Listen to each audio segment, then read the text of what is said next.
Imagine a solemn courtroom, everyone serious and respectful of the law. Suddenly, the esteemed judge stands up, explodes in a Young-jung rage, unleashes a torrent of curses, and even rips off his robe, stunning everyone present. It's a crazy scene beyond imagination. This is one of the most memorable and shocking moments in the movie Nothing to Lose. But don't think the film only revolves around shocking situations. Delving deeper into the story, you'll discover how the South Korean judicial system truly operates, uncovering its hidden corners. Along with the lives of people caught in the gears of the law. Under a downpour, a terrified woman runs. Behind her, the bright headlights of a pursuing car. In a dark room, someone types silently, cigarette smoke hanging in the air. Desperate, the woman calls for help, but no one answers, leaving only a hurried message, "Save me." The car stops abruptly. She turns to flee, but the man gets out, grabs her, and drags her inside. It's all part of a horrific rape and murder case. At the investigative agency's office, volunteer student Choi Young-ju pores over the case file.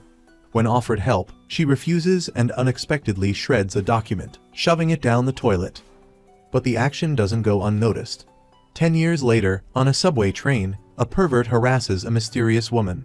But when her phone rings, she answers with the chilling tone of a killer, terrifying the entire carriage before rushing off, late for work. She calls her boss with a fabricated excuse. The name Choi Young-ju is gone. Now, she is Lee Young-ju. Stepping out of the station, Young-ju steps on chewing gum, but before she can deal with it, her bag containing important files is snatched. Chasing the thief, she throws her shoe, hitting a bespectacled man. While reporting to the police, another man lends her his shoes and pleads for his mother's innocence. Jang Soon-bok, the thief, is stopped by the same bespectacled man. He pulls a knife, but instead of fear, the man calmly lectures him on the law. The police arrive. The thief runs only to be taken down by a well-aimed helmet throw from the bespectacled man. Meanwhile, Young-ju faces her boss for being late. She quickly texts the police about her bag, then presents the case of Jang Soon-bok, a woman convicted of murder despite numerous suspicious points. The killer was too professional, the lie detector test was inconclusive, and much evidence was overlooked. While the mother fights in prison, her son continues the battle outside. Faced with the inconsistencies, the boss decides to review the file. Young-ju quietly appeals to the police, claiming she forgot the documents. During the trial of Kim Joo-hyung for child molestation, Young-ju loses her temper at the defendant's shameless testimony. She throws a water bottle at him, curses him vehemently, and even tries to attack him but is restrained. As a result, she's reprimanded by her boss. The video of her outburst in court goes viral, and worse, she loses the case file. Everything becomes chaotic as her boss demands she find the file. Meanwhile, at another trial, Judge Seo-hun presides over a theft case. The defendant, Jang Soon-bok, unexpectedly writes, "My innocence. Prove you are guilty" on the floor in blood, protesting her conviction. This incident worries the chief prosecutor about the reputation of the prosecution, and someone suggests deleting the video recording of the scene. Meanwhile, Do is in crisis due to the viral video, the lost file, and being scolded by her mother. Just then, the chief prosecutor calls, escalating the tension. Young-ju coincidentally runs into Ui Hyun and misses the chance to retrieve the crucial file. In her meeting with the chief prosecutor, she is not only spared punishment, but also tasked with putting all her efforts into Jang Soon-bok's retrial. She retrieves the documents from Ui Hyun, but they continue to argue. Just then, news breaks about Jang Soon-bok's condition. She could wake up at any moment. Meanwhile, Ui Hyun recalls a meeting with high-ranking officials where they decided to use Young-ju's outburst to divert public attention and cover up Jang Soon-bok's suicide attempt. After returning home and caring for her mother, Young-ju stumbles upon news about Ui Hyun, who bravely stopped a brutal attack at Harvard Law School. Meanwhile, Yeon drinks beer with his father, who proudly rewatches the news report about his son's heroic act. Their conversation quickly shifts to Jang Soon-bok's case, which Ui Hyun's father previously handled. The victim in that case was the manager of Han Jun's father's villa, and now the case is being retried. Later, Young-ju tries to eavesdrop and is caught, leading to a comical argument when she accidentally gets stuck to his shirt. Inquiring about Jang Soon-bok's condition, she learns the defendant is still unconscious, and the video of the trial has been swept aside by superiors. This troubles Young-ju, as these same people demanded she take the case seriously.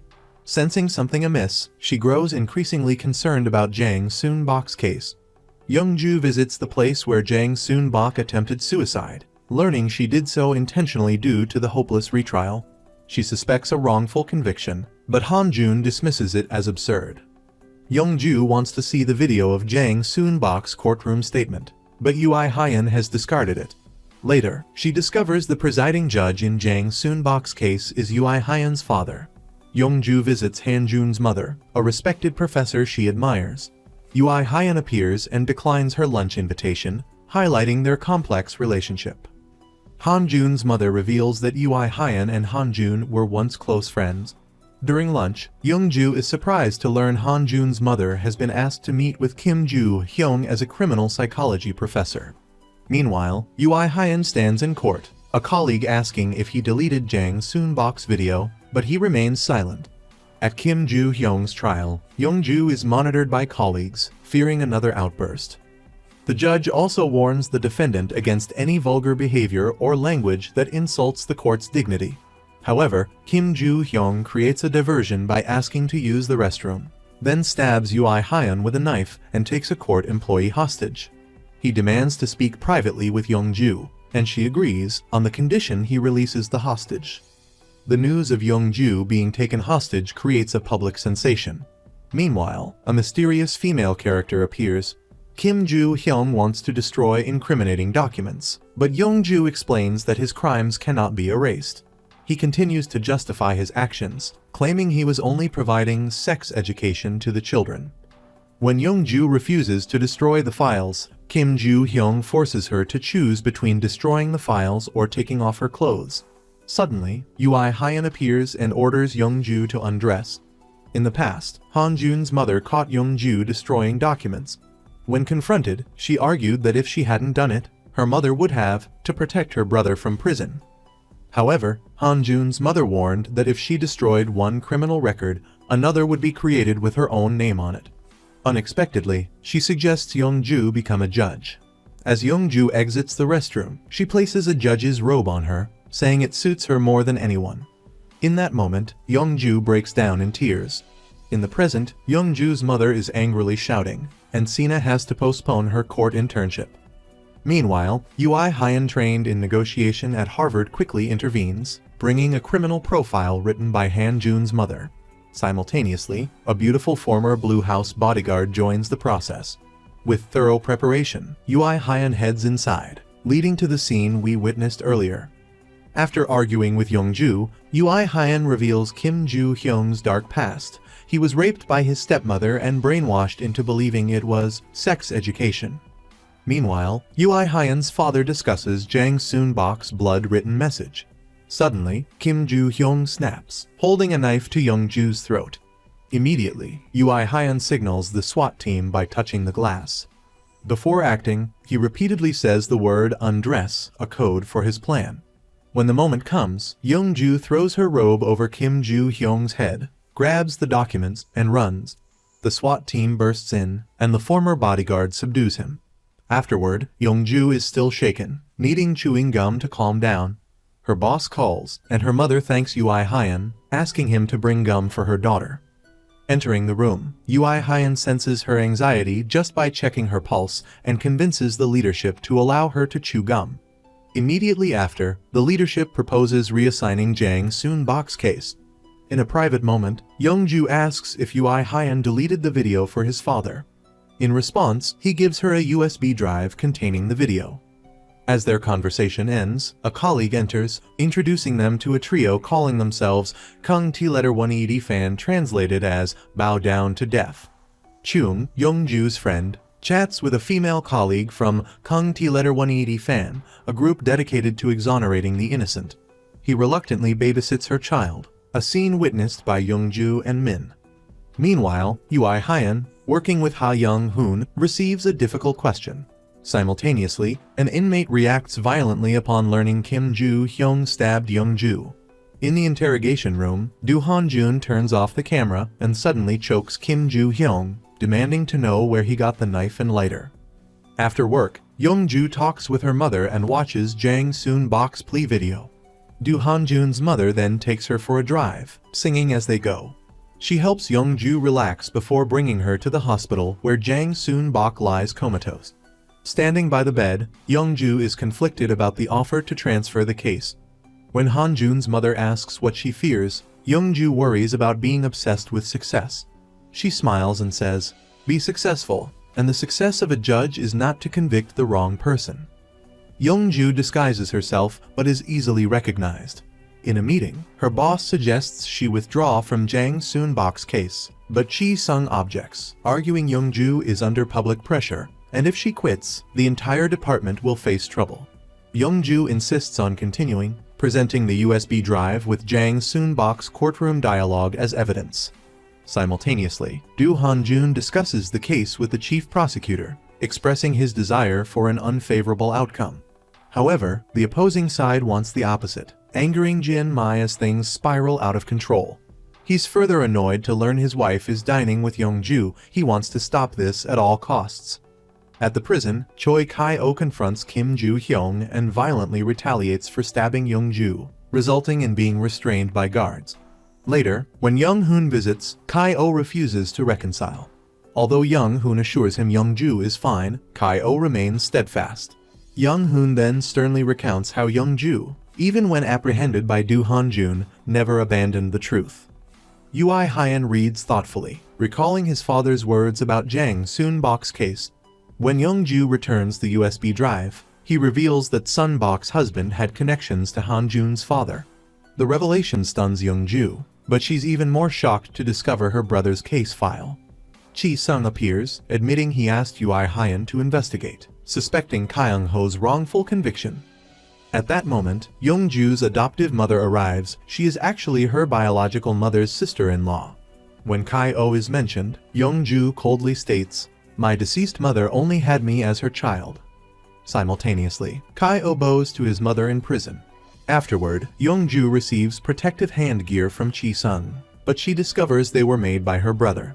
She refused the gift and walked away, brushing past Ui Hyan without a word.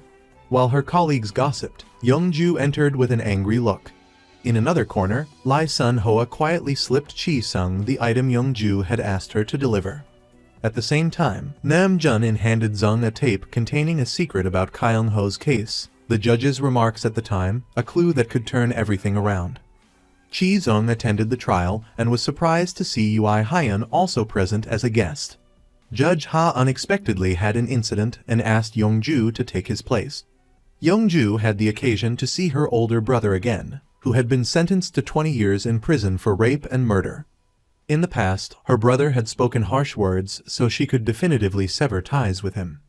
At the trial, they began questioning the reason for Young-ju's brother's assault on Kim Joo-hyung. Meanwhile, Han-jun and Jin-za were also present to observe the proceedings. Young-ju's brother testified that he hated Kim Joo-hyung for his child molestation crimes. Young-ju immediately retorted that her brother had committed a similar crime against a girl under 15. Surprisingly, her brother denied all accusations and claimed the real culprit was in the courtroom. At the same time, Han-jun's father and Yan were also discussing how Young-ju's brother wasn't the real perpetrator. In the past, Han-jun's mother had comforted Young-ju with a piece of gum and encouraged her to become a chief judge. When Han-jun appeared, his mother asked him to check in with Young-ju. Before leaving, Han-jun called Yan. In the restroom, he bumped into Choi Kaung Ho, the suspect in the case, who asked him for a favor. Now, Kaung Ho unexpectedly declared his innocence, asserting that the real culprit was present in the courtroom. He revealed that the truth could be distorted by powerful individuals and implied he had been coerced into confessing. When the chief judge asked him to name the perpetrator, Kaung Ho coldly replied that he had made a deal. But if the other party broke the agreement first, he wouldn't hesitate to speak up. At the same time, Mina and Sun Hoa noticed Kaung Ho's gaze repeatedly shifting towards Ui Hyan and Han-jun. While Ui Hyan's father's face darkened with suspicion, wondering if the person Kaung Ho had taken the fall for was Han-jun, Young-ju watched her brother being escorted away. The memory of her mother's hospitalization flooded back. Back then, Kaung Ho was calm, but shortly after, he was arrested for murder. In the present, Han-jun advised her to leave the trial, but Young-ju silently walked away, while Zira quietly observed. On the way back to prison, Kaung Ho recalled Kim Ju-hyung's words.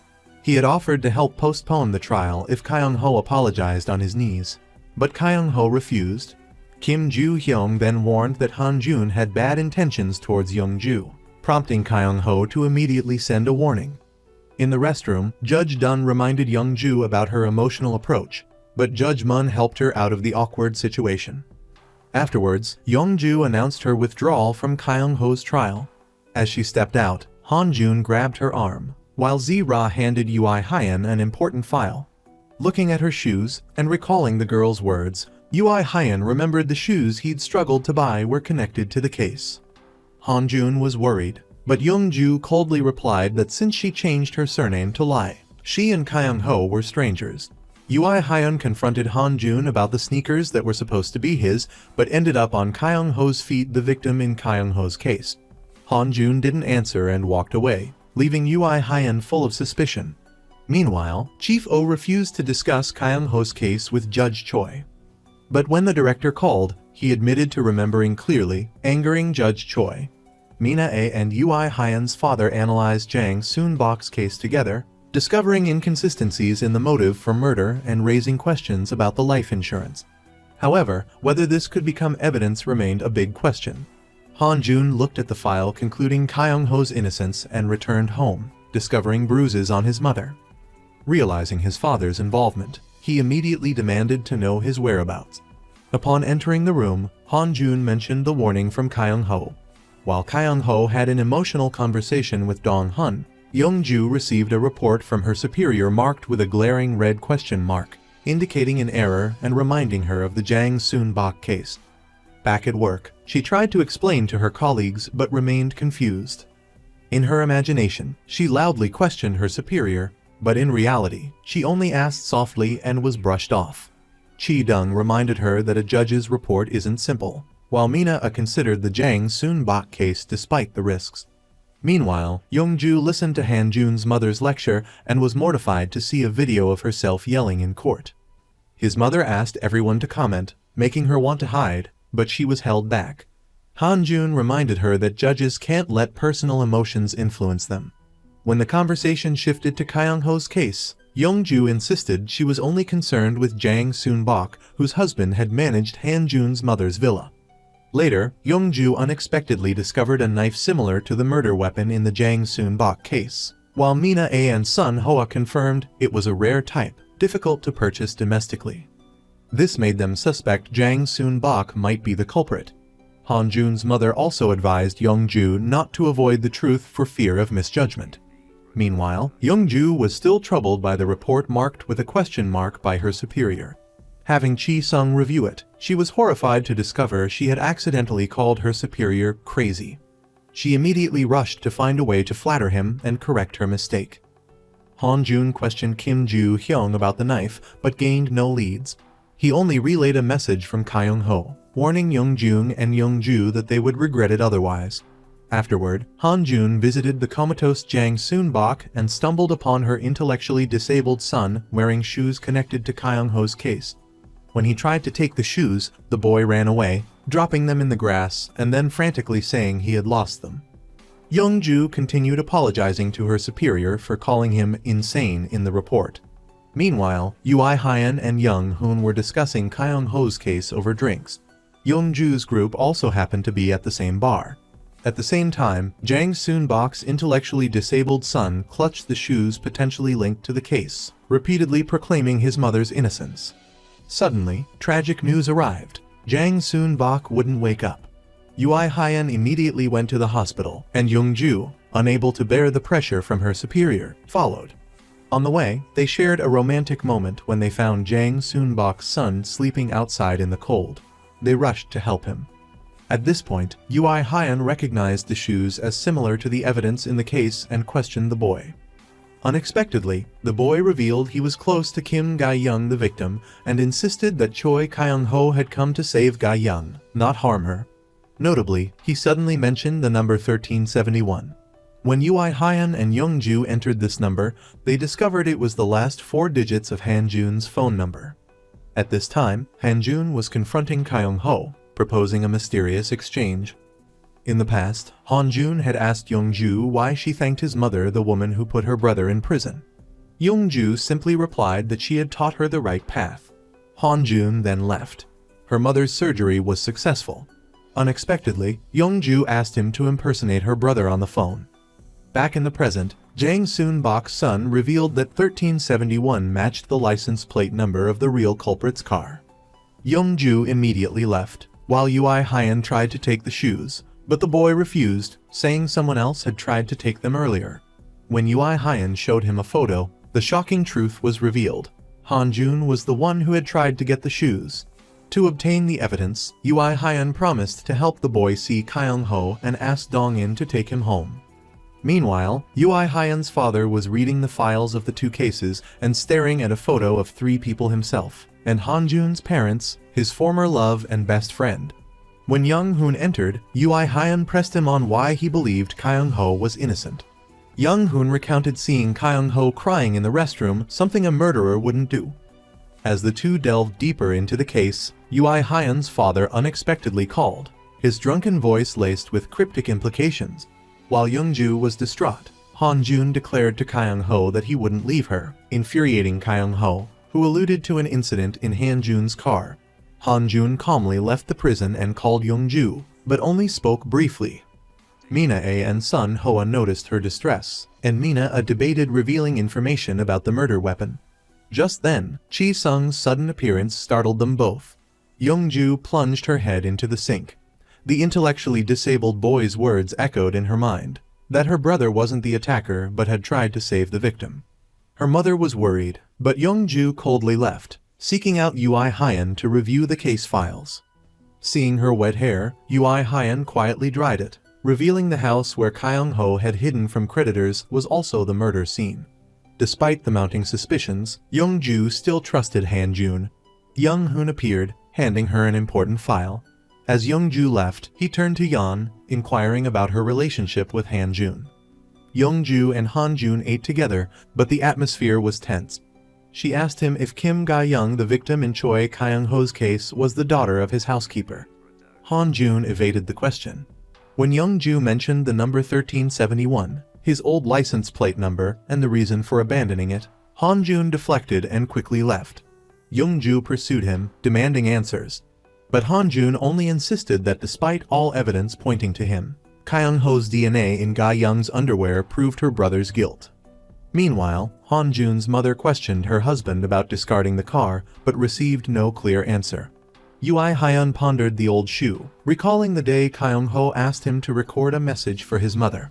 In the present, his superior gave Ui Hyun Kaung Ho's case files, revealing that his father had pulled strings. At the same time, Han-jun's mother gave her son a list of cars, not wanting him to ride his motorcycle. Han-jun refused, claiming he wasn't easy to kill. When his mother asked him to peel an apple, he reacted with surprise to the rare knife. In prison, Kim Ju-hyung approached Kaung Ho. When Kaung Ho told him to kill Han-jun, Ju-hyung walked away but was stopped. Later, Ju-hyung met with Han-jun's mother, and with just a few subtly provocative words, she manipulated the criminal, preying on his pain regarding his own mother. Z-Ra invited Young-ju for coffee, but the conversation quickly became strained when she mentioned Young-ju's relationship with Kaung Ho, making Young-ju uncomfortable. Z-Ra also revealed that Yeon had saved her during the shooting at Harvard. Meanwhile, Young-ju's misspelling of Chief O's name became a joke for Judges Run and Choi. At the same time, Judge Mun debated whether to determine a defendant's juvenile status at the time of the crime or at the trial, before Judge Jun suggested basing it on the time of sentencing. Young-ju informed Chief O that Mina and Sun Hoa would meet an inspector alleging falsified evidence in the Jang Soon-bok case. But Chi-sung warned that the inspector had Alzheimer's. When Mina and Sun Hoa confronted him, the inspector admitted to taking Jang Soon-bok's blood sample to fabricate evidence, justifying it by claiming his grandson was suffering karmic retribution with cancer. Chi-sung suggested the retrial might be cancelled due to Jang Soon-bok's coma. Chief O allowed Young-ju to visit the hospital, But if the prognosis was unfavorable, the retrial wouldn't proceed. Chief Oh, Judge Song, and Judge Seom discussed Han Jun's parents, revealing that his mother was a terrible cook but readily helped anyone who complimented her food. Han Jun's father benefited from this, gaining support and even the possibility of becoming president. As the three played go, Judge Seo got straight to the point, demanding they stop Jang Soon-bok's retrial. Chief Oh believed Young-ju would soon give up after returning from the hospital. Simultaneously, Han Jun's father played go with Ui Hyun's father and decided to focus on Choi Kaung Ho since Jang Soon-bok remained comatose. However, Ui Hyun's father refused to hear either name and left, leading Han Jun's father to believe he would win. While Young-ju was in a daze, she encountered Ui Hyun's group on their way to visit Jang Soon-bok and decided to join them. At the hospital, Young-ju spoke emotionally to the comatose woman. In a separate development, X-Ra complained about lunch, prompting her fan, Jun, to volunteer to get her gimbap. However, X-Ra decided to go to a cafe instead. When Judge Jun asked who would clean up, she nonchalantly replied, "Whoever eats, cleans." Meanwhile, Ui Hyun brought Young-ju coffee, advising her to calm down. Just then, Yang-soo, Jang Soon-bok's intellectually disabled son, appeared, demanding to see Kaung Ho as a condition for returning a crucial shoe. Mina A and the Kung Tu fan group were surprised that Yang-soo knew Kaung Ho, hinting at a connection to the Kim Ga-young case. Jong-in wanted to record the information, but Mina A objected due to confidentiality principles. Young-hoon revealed that the victim, Cho, had lived in Han Jun's father's house, leading Jun-hoa to suspect Han Jun's involvement with Jang Soon-bok's family. Mina pondered the origin of Kim Ga-young's expensive shoes. Meanwhile, Ui Hyun questioned Han Jun about the abandoned car, evidence that could exonerate Kaung Ho. Han Jun calmly revealed that he had requested Young-ju to open the investigation, even though it might hurt her. Ui Hyun was stunned to learn that Kaung Ho was Young-ju's brother. Meanwhile, Young-ju wondered if her brother was innocent. The next day, Young-ju decided to withdraw from Kaung Ho's trial, causing controversy among the judges. Ui Hyun announced he would replace her. At that moment, Han Jun unexpectedly arrived at the police station to testify about the Kim Ga-young case. Kaung Ho's trial continued to be tense as Judge Choi warned him against giving false testimony. Meanwhile, Jang Soon-bok's son repeatedly insisted on Kaung Ho's innocence, and Young-ju was also present to observe. Judge Jun questioned Kaung Ho about attacking Kim Joo-hyung to protect his sister, but he denied having a sister. However, Jun insisted that Young-ju had told the truth and demanded confirmation of her presence in the court. Ui Hyun quickly reminded everyone that the defendant had the right to remain silent. In another development, Han Jun shocked everyone by claiming that the perpetrator in the Kim Ga-young case 10 years ago could be someone else, even himself. The police were angered by this strange testimony, but when Han Jun presented his prosecutor's ID, they were forced to investigate further. Kaung Ho's trial was temporarily adjourned, but Young-ju continued to inquire about the car 1371 related to the case. Kaung Ho coldly declared that he had killed someone and filed a false report, and there was no car. Meanwhile, judges Jun and Choi argued about Kaung Ho's stubbornness. When Jun asked Ui Hyun to stand on the left side as per tradition, he refused because there was no such rule, leading to a heated argument. Suddenly, Chief Choi defended Ui Hyun, while Chief Oh approached Young-ju, revealing that he had been Kaung Ho's lawyer in the first trial. When asked why her surname was Lee instead of Choi, Young-ju avoided the question, and the two continued to discuss the mysterious case. Han Jun asked Officer Jang to reinvestigate Choi Kaung Ho's case. While Young-ju talked to his mother and was comforted, she realized that Ui Hyun cared for Young-ju like his father did and invited him to be a special lecturer.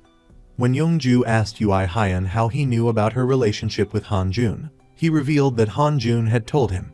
Suddenly, X-Ra appeared, friendly with Ui Hyun, and revealed that Han Jun might have been the one who gave the shoes to Kim Ga-young, making Young-ju suspicious of Han Jun. At the same time, Han Jun's mother confronted the Kung Tu fan group, expressing her faith in her son. Chief Choi and Chief Oh also had a heated argument. Meanwhile, the secret of Young-ju and Kaung Ho's relationship spread, causing Young-ju's adoptive mother to question her. Later, Young-ju discovered that Han Jun had asked the police to reinvestigate Kaung Ho's case, and that Kaung Ho himself had reported the crime at the time of the incident. Just then, Han Jun sent a picture of the shoes with the number 1371 to the police. Meanwhile, Chief Choi decided to let Ui Hyun continue participating in Kaung Ho's trial, even wanting him to sit on his right despite Judge Jun's objections. Kim Joo-hyung was on trial. Han Jun suggested a harsh sentence, but Chu Hee-ing objected. They accused Han Jun of self-interest because of his affection for Young Ju. When the judge inquired about Han Jun's feelings, Yeon redirected the focus to the evidence and was invited to testify. Do Hae-hyung reiterated that Ui Hyun also liked Young Ju. Ui Hyun retrieved the shoe Han Jun wanted and knew there wasn't enough evidence to incriminate him. Han Jun took the shoe, asserting they had to find the real culprit. When Young Ju asked who he bought the shoes for, Han Jun only said he would tell the police. Han Jun's father appeared, revealing the shoes were originally a gift for him. When Han Jun questioned him about October 12th of the previous year, the day of the incident, they almost clashed if his mother hadn't intervened. Finally, his father claimed he was busy preparing for their wedding anniversary that day. Meanwhile, Ui Hyun reviewed the case file of Choi Kaung Ho, playing for Young Ju a recording where he affirmed Choi Kaung Ho was a good son. Ui Hyun questioned his father about Choi Kaung Ho's file, but he only mentioned someone requested the investigation. Upon learning his son had read the file, he expressed displeasure, stating Han Jun's mother was never wrong. Ui Hyun criticized this blind faith and expressed his resentment towards his father for resigning from his judgeship because of her. Meanwhile, Do worked with astonishing efficiency, surprising both Chung and Chief O. As Chief O mentioned halting Jang Soon-bok's investigation, she unexpectedly received a summons to Courtroom 13. At the same time, Wai Han also received a message from ex-Ra. This case involved a civil dispute where Lee Junzu sued for compensation after discovering the designer bag she lost was actually a counterfeit. Meanwhile, Young Ju faced disciplinary action for presiding over her brother's case. But Ui Hyun immediately defended her before Judge So. When Judge Seo asked her to abandon the Jang Soon-bok case, Ui Hyun again spoke up for her. In prison, Choi Kaung Ho looked at a picture of his sister, recalling the day she declared she would live as if she had no brother. In the present, Young Ju unexpectedly visited Kaung Ho, bluntly asking about the money for debt repayment and their mother's medical expenses. She suspected he had accepted money to take the blame.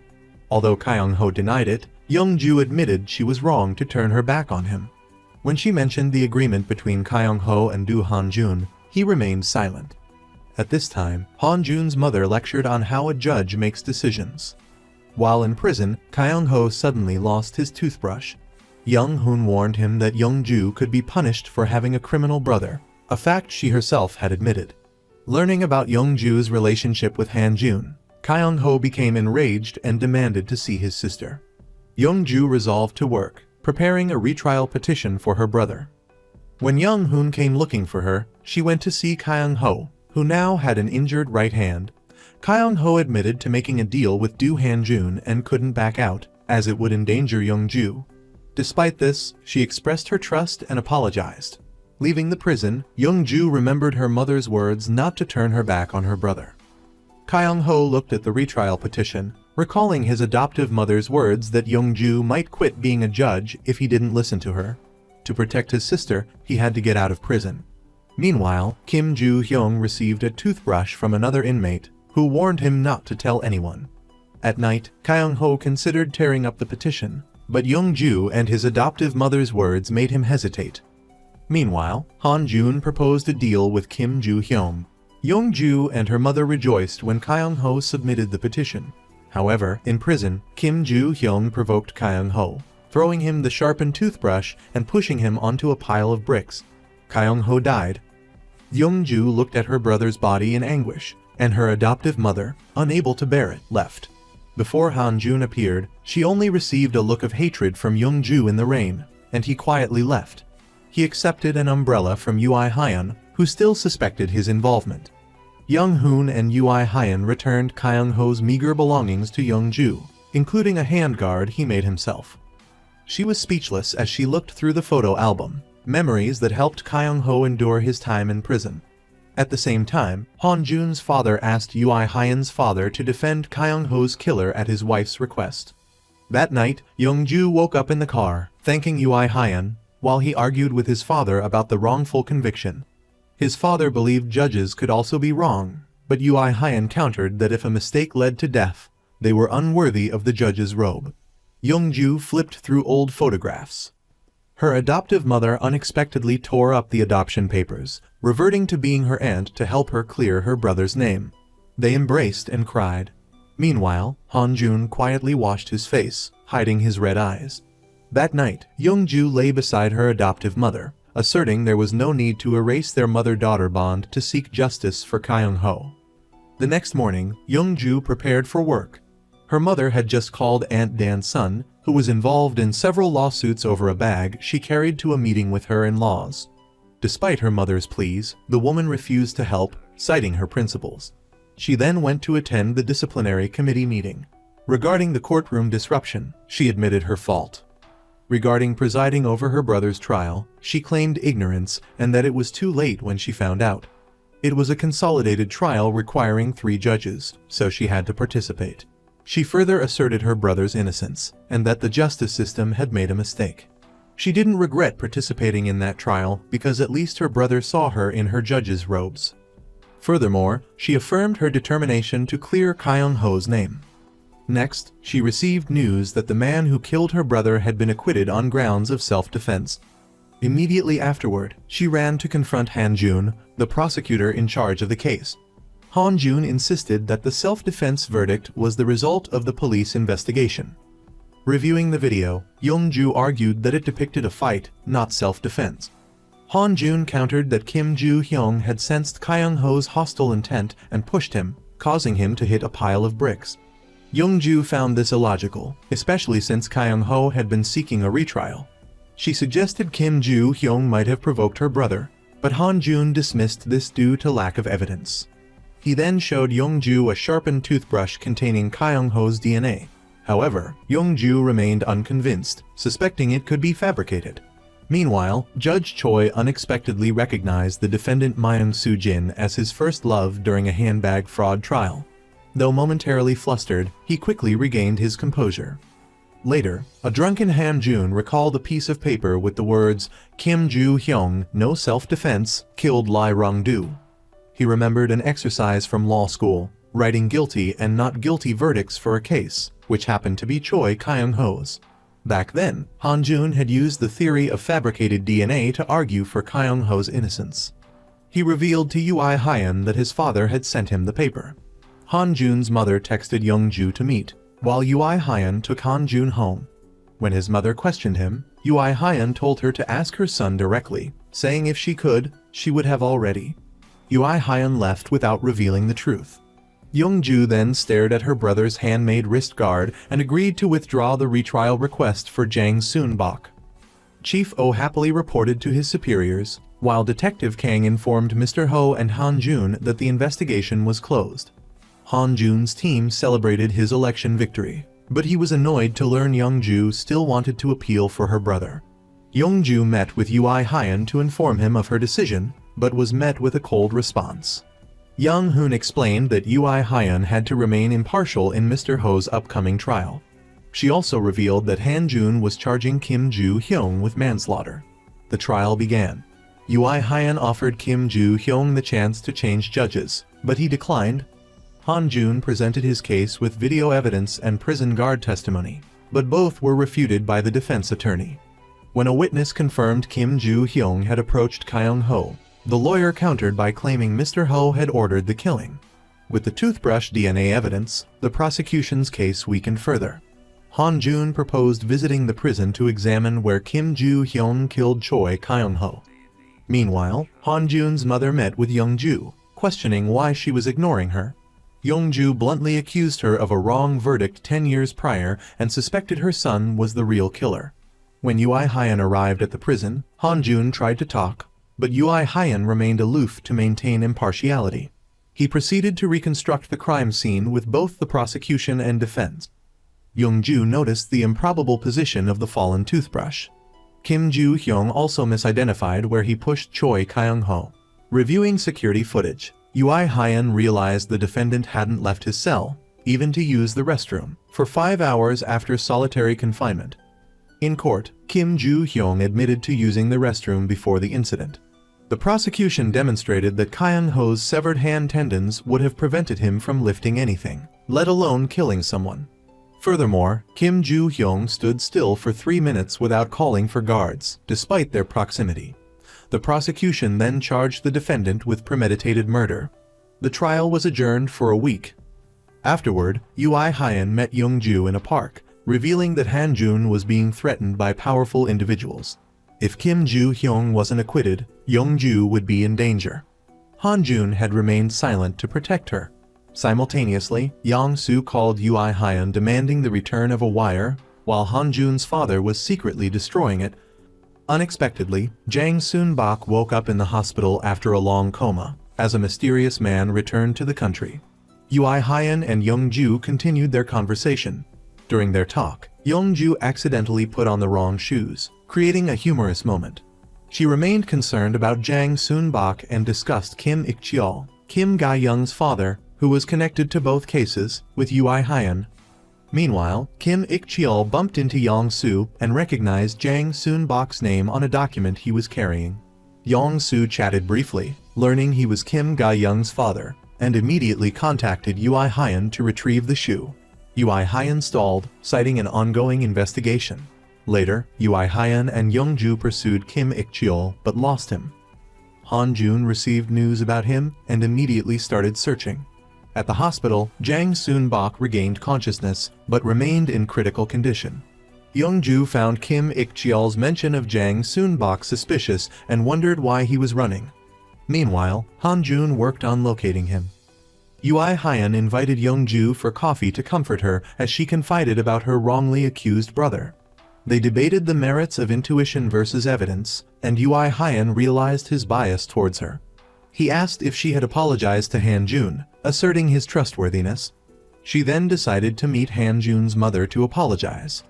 Surprisingly, Han-jun's mother admitted she was wrong for believing Young-ju's brother was guilty, causing Young-ju to resent him. She asked if Young-ju truly trusted Han-jun. Han-jun's father stirred up the media. Han-jun then confronted him directly, presenting the threatening note he received and warning him to stay away from Young-ju.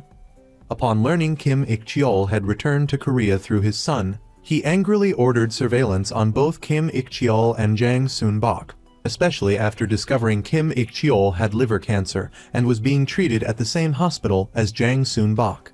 Later, Han-jun met Young-ju at a cafe. Her offering him food signaled her renewed trust in him. Han-jun apologized for failing to protect her brother and revealed Kim Ik-cheol's past as a butcher, implying skills in dismemberment. However, Young-ju didn't believe he killed Selho due to their good relationship. Han-jun countered that Kim Ik-cheol might have been paid to kill, just as Young-ju's brother was coerced into a false confession. In the car, Han-jun gave Young-ju pepper spray for protection, and revealed his father had received Kim Ga-young's shoe. Despite having an alibi, his father remained a suspect, especially after discarding his son's car. Han-jun declared that even though they were family, he would bring the real killer to justice for Young-ju's brother, and she would be the judge. At the courthouse, Young-ju asked Ui Hyun to persuade Han-jun to drop the retrial, but he refused, stating it was no longer personal. Later, Ui Hyun drank with Han-jun, revealing his resentment towards him for being the son of the woman his father loved. He was shocked to learn Han-jun wished his mother had left his father for a better life. During dinner, Han-jun saw his mother bruised and prepared to confront his father, but she stopped him. When he mentioned a knife he'd previously brought up, she evaded the question, causing him to leave abruptly. She then met with Young-ju and dropped a bombshell. Her husband's alibi was fake. On the night of the murder, he drunkenly drove to the cabin, and she lied to protect him. Despite this, she still hoped he wasn't the killer. When Young-ju asked her to stop Han-jun from pursuing the case, she refused. If the truth came out, she wanted it to be from Han-jun or Young-ju. While Young-ju was working on a self-defense murder case, she received news of Jang Soon-bak awakening, grabbing both her and Ui Hyun's attention. Meanwhile, Judge Choi faced an awkward situation with his first love as the defendant. Judge Mun, his wife, appeared, adding to the tension and humor.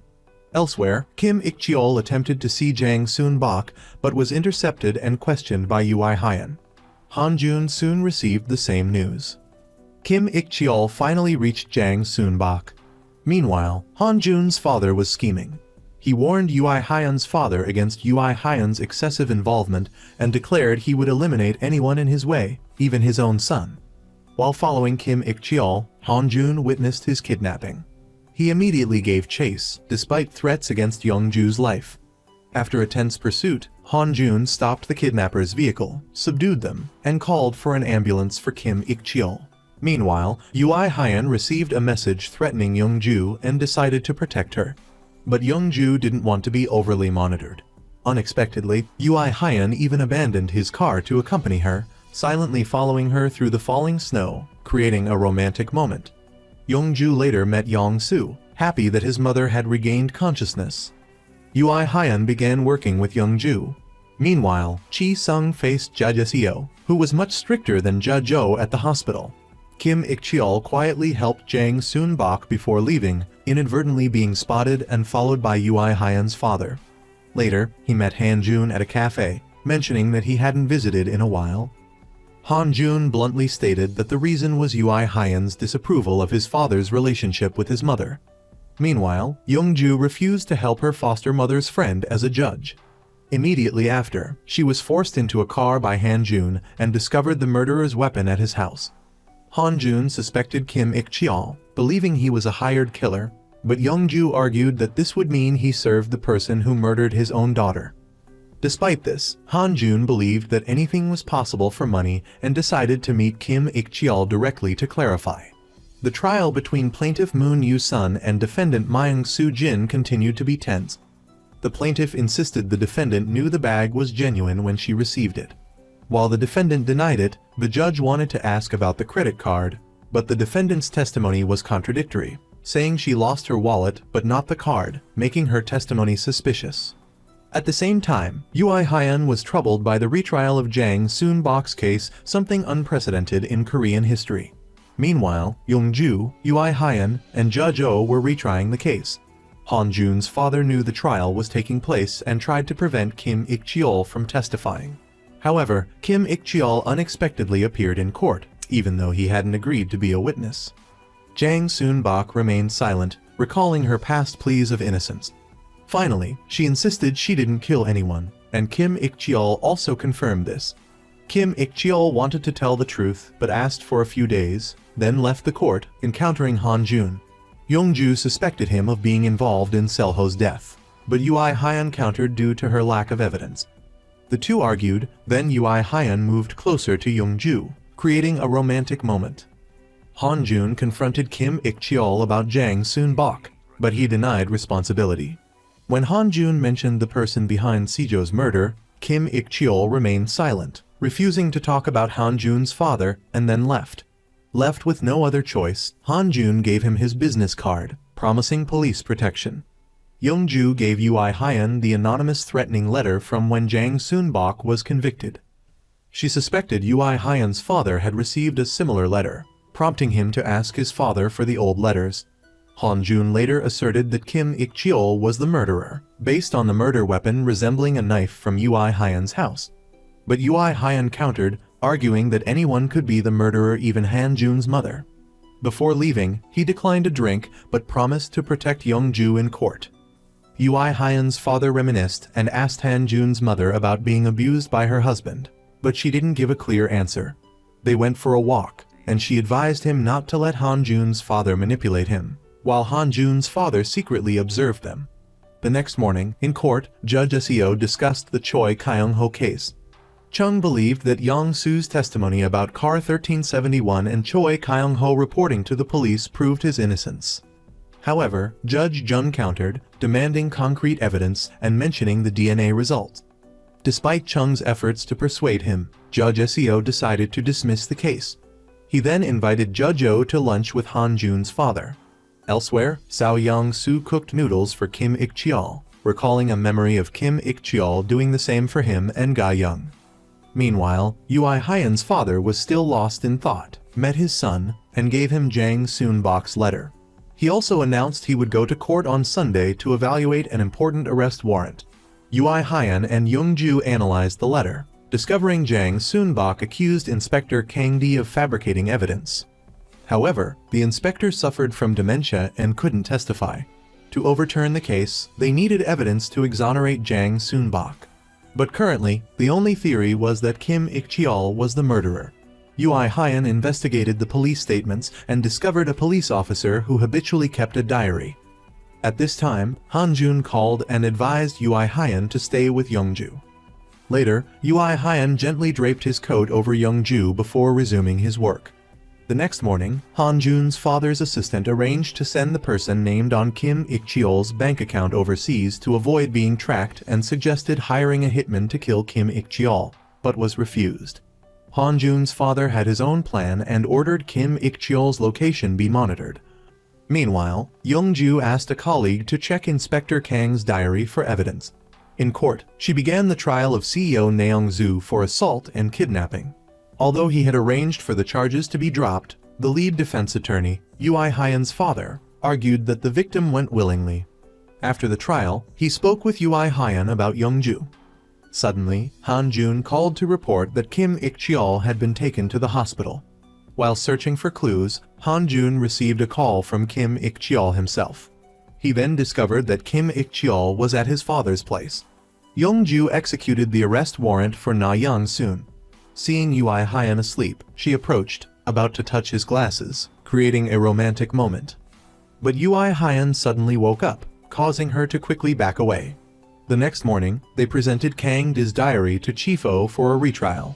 Despite repeated calls from Judge Seo, Chief Oh agreed to the retrial. Afterward, Judge Seo argued with Ui Hyun about young judges having too much power, but he firmly disagreed. Meanwhile, Han Jun's father was furious that Young-ju had ordered Na Young-soon's arrest. He ordered it to be stopped at all costs. But just then, his assistant informed him that Jang Soon-bak's case was being retried. Young-ju's foster mother was angry about the unfair ruling in the handbag lawsuit. Especially since she had lent the plaintiff money, Young-ju asserted that the judge relied solely on the evidence, leaving her dissatisfied. At the office, Chief Oh advised Young-ju not to let the cancelled arrest warrant affect her. She disregarded this and remained determined to pursue the retrial for Mr. Ho. When asked about the case from 10 years ago, Chief Oh simply said he didn't remember. He revealed that Kim Ik-cheol would testify, surprising Young-ju and Ui Hyun. Meanwhile, Han Jun's father questioned Kim Ik-cheol for returning after promising not to come back to the country. Kim Ik-cheol admitted feeling guilty after seeing Jang Soon-bak. Han Jun's father sarcastically remarked on his remorse for killing his friend and making his wife a murderer, but surprisingly agreed to let Kim Ik-cheol take responsibility. At the same time, Judge Mun criticized Judge Choi for acquitting Myung Soo-jin, but he accused her of bias. Later, Judge Mun met with Young-ju and expressed her support. While Young-ju discussed the relationship between intuition and evidence, Jang Soon-bak received the retrial decision. Han Jun surprisingly revealed to Kim Ik-cheol that his own father was the real killer, urging him to reveal the truth in court. In court, Kim Ik-cheol confessed to killing Seo Kaung Ho and expressed remorse, especially as he was suffering from liver cancer. He knelt and apologized to Jang Soon-bak, leaving her shocked and devastated. Judge Oh asked Kim Ik-cheol to recount the truth. He testified that after his daughter's death, he drowned his sorrows in alcohol and often drank with Selg. On the night of the murder, they argued while drunk, and he accidentally killed his friend.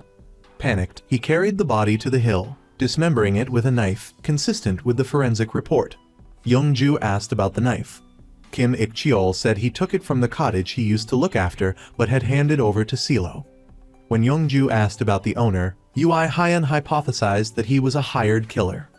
But Kim Ik-cheol denied any financial motive, stating he lived in the US thanks to his daughter's insurance money, the sale of his house, and help from his former boss. When Ui Hyun asked why his former boss helped him, Kim Ik-cheol didn't answer. Next, the defense attorney submitted evidence proving the defendant wasn't at the scene, leading to a request to overturn the verdict. Judge Oh decided to release Jang Soon-bak. Later, Han Jun asked Kim Ik-cheol why he didn't expose his father. In reality, his father had promised medical treatment and compensation to the victim's family for Kim Ik-cheol taking the blame. The final trial took place. After a moving speech, the court declared Jang Soon-bok innocent. The judge and prosecutor bowed their heads in apology. Jang Soon-bok and her son embraced emotionally and left the court. Young-ju received news that her brother Choi Kaung Ho's retrial request had been denied. While confiding in Han-jun's mother, she was comforted and promised that the case would be retried, regardless of who the perpetrator was. Meanwhile, Judge Mun discovers a thank you letter from an old flame addressed to Judge Choi, raising suspicions about the fairness of the trial. At the same time, Han-jun's father leverages Jang Soon-bok's wrongful conviction to boost his own reputation, even smearing Ui Hyan's father in the process. However, Han-jun intervenes, taking Jang Soon-bok and her child away and promising to help them settle down and avoid further exploitation. When Yong-soo mentions Choi Kaung Ho, Young-ju is shocked, realizing there's more to the story than meets the eye. Elsewhere, Judge Seo criticizes Han-jun's father for attacking the court, but he brazenly asserts it's his way of manipulating the retrial. Meanwhile, Hyun writes an excellent report that impresses Young-ju. When the head of the department mentions the role of the public defender in the Choi Kaung Ho case, Young-ju begins to suspect it's all connected to Han-jun's father. Ui Hyan asks his father about the person who represented Han-jun's father legally, but he avoids the question, as he's currently with that very person. When Ui Hyan's father insists he's not being manipulated politically, Han-jun's father sarcastically brings up the relationship between him and Han-jun's mother. In response, Ui Hyan's father sternly warns him he won't tolerate any harm coming to her. Meanwhile, Young-ju reveals that Han-jun's mother is reviewing her brother's case. She and Ui Hyan share a romantic moment before witnessing her adoptive mother comforting a friend who lost a lawsuit, unable to offer any help. While out dining, they're questioned by Judge Mun about the influence of first love on judicial decisions. Young-ju suggests it depends on emotions, while Ui Hyan frankly admits first love is hard to forget. This prompts Young-ju to seek the truth.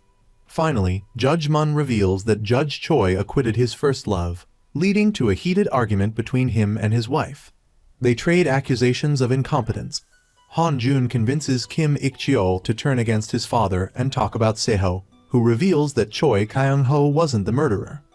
Kim Ik-cheol recalls what Seho said about Han-jun's car, number 1371, as he reports this to Han-jun's father. Meanwhile, Han-jun's father is pleased with his rising approval ratings, but furious that his wife continues to investigate the case. When she mentions helping him fabricate an alibi, family tensions escalate between Han-jun and his father, but Han-jun's mother intervenes, embracing her son. At the same time, Young-ju casually cooks noodles on Ui Hyan's case files, annoying him. During their conversation, Young-ju suddenly remembers her brother being with Si Yang-soo at the time of the incident, and that the victim, Kim Ga-young, must have had a phone. However, the phone is missing from the records. They immediately decide to meet with Yang-soo to clarify the matter. Ui Hyan and Young-ju meet Yang-soo, who inadvertently found Ga-young's phone on the night of the incident. When they ask for it, Yang-soo is displeased because Ui Hyan previously held onto Ga-young's shoes without returning them.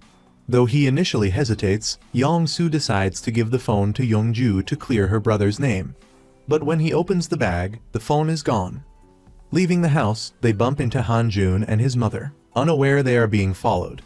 As Young-ju's group discusses the situation at a cafe, Han-jun's mother suggests the phone thief might be the killer. Han-jun suspects his father, while Ui Hyan considers his own father a possibility. Suddenly, Han-jun's mother stands up, determined to meet someone she believes is the culprit. Young-ju reluctantly gets into Han-jun's car. When asked about Kim Ga-young's shoes, Han-jun admits giving them to his father, but they later disappeared. He also confesses to losing control of his emotions. Now, they need to find the phone to obtain further evidence from Kim Ik-cheol's actions. Meanwhile, Ui Hyan shares a glass of wine with his father, as they used to. He asks about the lawyer who represented Han-jun's father before his own father took over. His father reveals the request came from Han-jun's mother, who couldn't be directly involved and because it was related to the Choi Kaung Ho case. Young-ju reluctantly returns to Han-jun's father's house and receives a call from Ui Hyan since all the cafes are closed. she invites him in, leading to a misunderstanding with her adoptive mother. Inside, Yui Hyun reveals that it was Han Jun's mother, not his father, who chose the lawyer for Youngju's brother. She calls her immediately, and Han Jun's mother confirms she asked her husband to find a good lawyer out of compassion. Although Youngju completely trusts her, Yui Hyun remains suspicious. Seeing Yui Hyun off, Youngju starts to say something, but only when he turns away does she blurt out that she enjoys working with him. Yui Hyun tells her to go inside, even though she wants to walk him out, because the killer is still out there. He suddenly recalls that Han Jun's mother was at Jang Soon-bok's house before, but Han Jun insists today was the first time. This makes Yui Hyun suspicious. The next day, after submitting documents to Department Head O, Youngju discovers Yui Hyun asked him to recall the case involving her brother from 10 years ago. She immediately searches for the address of Han Jun's father's office. Meanwhile, Yui Hyun meets Jang Soon-bok and asks if she ever met privately with Han Jun's mother. She reveals that it was Han Jun's mother who asked her to retrieve Ga Young's phone from Yang-soo and keep it an absolute secret. Youngju confronts Han Jun's father, asserting he was the one driving that day, but he denies everything. She's determined to clear her brother's name, even though the evidence she has isn't usable yet. Later, Han Jun appears, worried about her, but Youngju doesn't want him to be in danger. The next day, Yui Hyun takes her to see Han Jun's mother, who unexpectedly produces Ga Young's phone, revealing she took it to find justice for Choi Kaung Ho. When they turn it on, they hear Ga Young mention a mysterious person, Mr. D, and Han Jun's mother immediately admits her husband was with Ga Young when she died. Ga Young's phone contains photos and messages confirming Han Jun's father is Mr. D, and that he gave her the shoes. When Youngju tries to take the phone, Han Jun's mother refuses, warning that one wrong move could have serious consequences. She needs time to handle the situation before handing it over. Meanwhile, Han Jun's father meets with Judge Seo, and Youngju drinks with Yui Hyun, expressing her frustration at not being able to clear her brother's name. Yui Hyun reassures her that even if the phone isn't enough to convict, it can still put pressure on Han Jun's father. Knowing this is a sensitive matter, Youngju decides to proceed cautiously. When Han Jun calls, she only texts back that she's fine. Yui Hyun takes the opportunity to ask about their relationship, but Youngju simply replies that she and Han Jun are friends. Yui Hyun wants to take Youngju home, but she refuses, not wanting to constantly live under his and Han Jun's protection. Unexpectedly, Yui Hyun gets on the bus with her. While Youngju is surprised, he asks when she will accept his apology. She remembers being angry when Yui Hyun said she was driven by emotions and now replies that it depends on his actions. Later, Yui Hyun gives her a phone containing a recording of her brother, leading Youngju to finally accept his apology. Meanwhile, Han Jun's father questions his wife about visiting Jang Soon-bok. She frankly says she just wanted to apologize. When asked how he knew, Han Jun's father says he had his son followed because he often does stupid things. She then reveals that he drove Han Jun's car while drunk on the day Kaung Ho died, causing her to worry and secretly follow him to a house in the suburbs. Han Jun calls Yui Hyun to check on Youngju, and Yui Hyun gives her the phone. Afterward, they both work with Department Head O on numerous case files, including one involving an elderly person stealing due to difficult circumstances, leading them to find ways to reduce the sentence. Meanwhile, Myung Soo-jin scolds her younger sister, Soo-won, and complains about Chi-sung not attending her trial. The trial favors Myung Soo-jin when an employee testifies that she lost a bag without knowing it was genuine. While Chi-sung is with Soo-won, Sun HWA appears in a panic, reporting that her child needs emergency medical attention. Immediately, Chi-sung leaves his girlfriend to go with Sun HWA. Suddenly, Seo-ra appears and seems to know the Myung sisters. She recalls a past incident when she was falsely accused of stealing a wallet, which was later found in her bag. Upon seeing the person who framed her, Seo-ra calls Yui Hyun. Sensing her distress, he rushes to her. In the past, it was Yui Hyun who comforted her during her despair. Now, Seo-ra wants her accuser to experience what she went through. Youngju witnesses their intimate moment.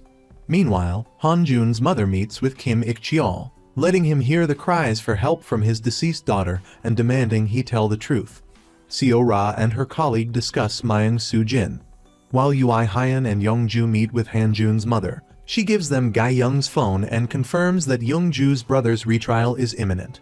In another development, Judge Seo argued with Judges Choi and Oh about the unlicensed driver case.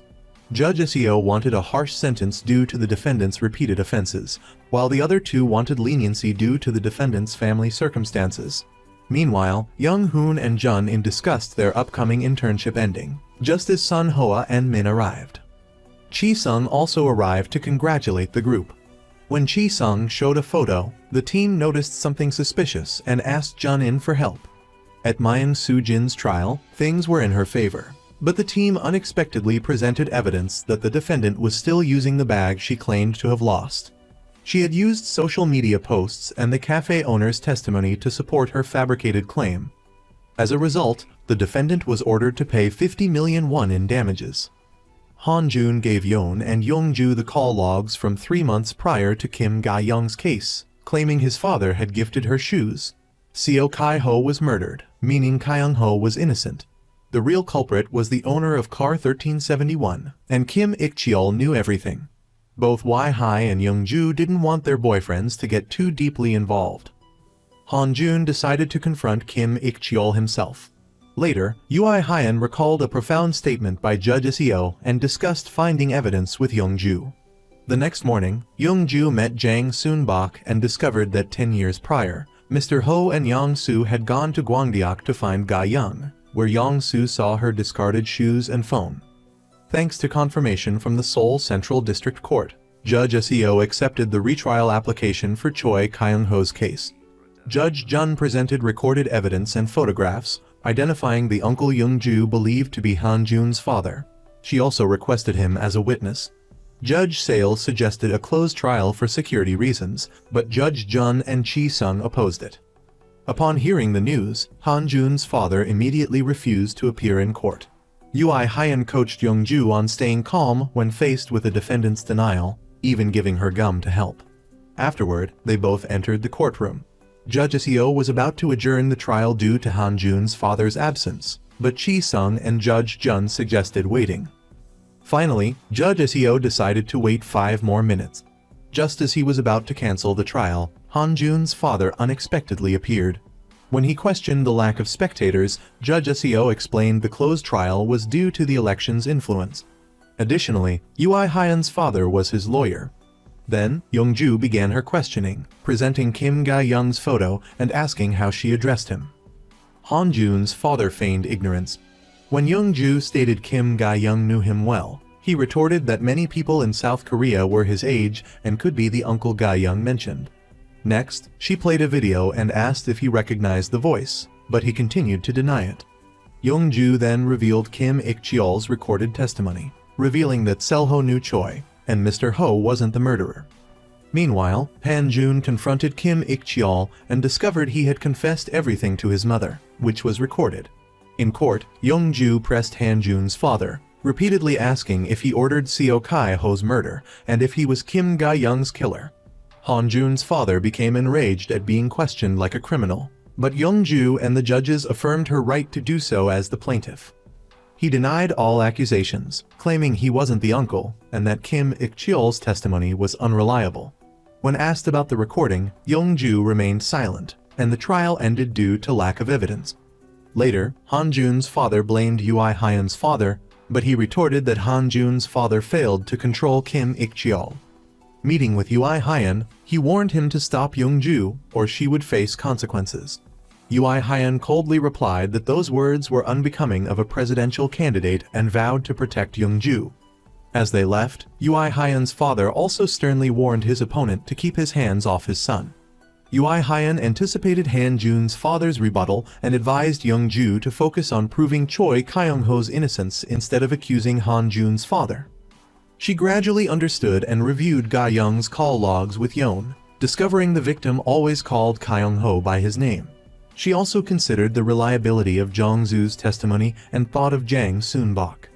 Meanwhile, Han-jun spoke with Jang Soon-bak and realized she was hiding something. It turned out his mother had taken data from Ga-young's phone. Han-jun immediately confronted his mother, who revealed she did it to avoid his father's surveillance.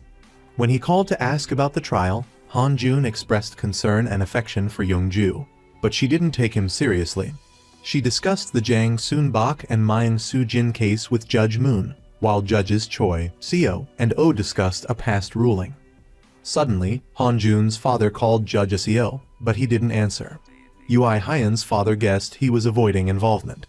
Judge Seo finally answered and was told to handle the situation discreetly. Han Jun's father then instructed Ui Hyan's father to meet with the Supreme Court Justice to ensure everything went smoothly. Simultaneously, Judge S deleted a number from his contacts, and Young-ju switched shifts with Ui Hyan. While everyone was busy with cases, Ui Hyan's father met with the Supreme Court Justice. Kim Ik-cheol unexpectedly received a chilling warning from Han Jun's father about betrayal. Then, Han Jun's father discovered that his wife was the one who recorded Kim Ik-cheol's confession. He immediately questioned his wife, triggering a flashback to 10 years prior. That day, enraged by his wife's refusal to drink with him, Han Jun's father smashed a glass and drank the entire bottle. He threw away a gift intended for his wife and drove off. In the present, he claimed to have no memory of his actions while drunk. Regarding his conversation with Kim Ik-cheol, he claimed he told him to stop Seo Ji-ho from spreading rumors about car 1371 belonging to Han Jun. Despite the seemingly plausible explanation, his wife remained unconvinced. He insisted Kim Ik-cheol lied to her, but it wasn't enough to earn her trust. Meanwhile, Ui Hyan's father received news that Kim Ik-cheol recanted his testimony. Ui Hyan then returned home and urged his father to stop supporting Han Jun's father in the retrial. However, his father argued the situation mirrored Han Jun's earlier suspicion and claimed that while Han Jun's father was obsessed with power, he wasn't ruthless enough to kill someone, especially a young woman. Ui Hyan admitted he had prepared himself for the possibility of Han Jun being a suspect. His father responded that as a lawyer, he would do his best to defend him. Ui Hyan told his father that if he didn't abandon Han Jun's father, he would lose his respect. Later, Ui Hyan spoke with Judge Seo, who expressed envy for Ui Hyan's father having such a talented son. While Ui Hyan was dissatisfied with his father's transition from judge to lawyer, Judge Seo envied his father's wealth. Meanwhile, Young-ju's adoptive mother asked how Jun's son could receive compensation, and Young-ju advised him to speak with Myung Soo-jin. The next morning, Young-ju invited Ui Hyan to breakfast and unexpectedly found Han Jun asleep in the restaurant. The three ate together. But when Young-ju left, a worried Han Jun followed her. Just then, Han Jun's mother appeared, wanting to speak privately with Young-ju, prompting Han Jun to return to the restaurant and talk with Ui Hyan. He asserted that Young-ju couldn't bring down his father alone, even with Ui Hyan and his mother's help. Han Jun revealed he was proof of Kaung Ho's innocence, as Kaung Ho had warned him, mistaking him for the culprit. This proved Kaung Ho didn't commit the crime. Meanwhile, Han Jun's mother revealed that her son knew about the plan to remove him from the investigation. She also delivered bad news. Kim Ik-cheol had changed his testimony, jeopardizing Young-ju's brother's exoneration. At the office, Young-ju worried about her motion being rejected. Meanwhile, Minister Ui Hyan called his son aside for a talk, advising him to be thoroughly prepared if he wanted to help Young-ju. Young-ju looked for Kim Ik-cheol but discovered he had been transferred to intensive care. At the same time, Si-ra entered Young-ju and Ui Hyan's office, irritating Ui Hyan by answering his phone. When Si-ra questioned Ui Hyan about his feelings for Young-ju, he simply said he would answer her later. Young-ju then went to Jang Soon-bak's house and met Ui Hyan, who was worried because she hadn't answered his calls. She explained she was with Young-soo, and Ui Hyan clarified that Si-ra was just a former student. However, Young-ju was preoccupied with whether Young-soo could be a witness. During dinner, the two discussed how to keep Han Jun out of the case. At the retrial, Young-soo was called as a witness but initially panicked, thankfully calmed by his mother. He testified that Ga-young called Kaung Ho by his name. Later, when the prosecution asked if Ga-young called Kaung Ho Uncle D, he said he didn't know. Just as the trial seemed to be concluding, Han Jun unexpectedly appeared and testified for Mr. Kai-ho. The judges consulted Young-ju, but instead of accepting Han Jun's testimony, she chose Young-soo as her witness. Young-ju asked Ui Hyan if he knew Choi Kaung Ho wasn't the culprit, and Young-soo confirmed hearing it from Han Jun, who claimed he could prove Mr. Kaung Ho's innocence. To clarify, Ui Hyun presented a recording of their conversation, which the court accepted as evidence. In the recording, Kaung Ho mistakenly believed Han-jun was the perpetrator, while Han-jun's father had cleaned up the scene. The judge inquired about the agreement between them, and Young-ju revealed that Han-jun's father had paid for her mother's surgery. Han-jun further testified that his father drove to the small house before the incident, and his mother, who had previously lied, was forced to do so out of fear of abuse. He wanted to expose his father's domestic violence, thereby preventing him from running for president. When Young-ju asked about the name used for Han-jun's father, Ui Hyun answered Uncle D, a nickname not unique to him. The trial slowly reached a crucial juncture. After the trial, Young-ju and Ui Hyun met with Han-jun, explaining they hadn't wanted to force him to testify against his father. Ui Hyun expressed sympathy for Han-jun, but Han-jun reminded him to understand rather than pity him. In the car, Ui Hyun reminisced about their childhood visits to that location with their fathers, mentioning that Han-jun's father was a good father to him. Afterwards, they took a walk together.